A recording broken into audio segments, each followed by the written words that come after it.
गाडी जाऊन आधी मागायची.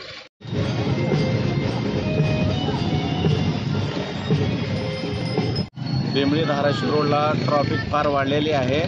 त्या ट्रॉफिकमुळं पॅसेंजर गाड्यांना आम्हाला त्रास होतो आणि अपघात एवढा वाढलेला आहे. 4 दिवसाला 8 दिवसाला 4 दिवसाला 8 दिवसाला अपघात व्हायला लागला, ॲक्सिडेंट व्हायला लागलं आणि माणसं मारायला लागली ती. सर, याचा जबाबदार कोण आहे?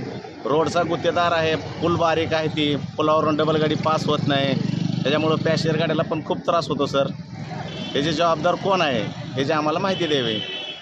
गाड्या म्हणजे कोणत्या गाड्या फास्ट जातात? गाड्या फास्ट म्हणजे प्रायव्हेट गाड्या, कारण धाराशिव लातूर जाणारे गाड्या, फोर व्हीलर गाड्या सगळे ह्या मार्गे सुटलेल्या आहेत, बिंबळी मार्गे.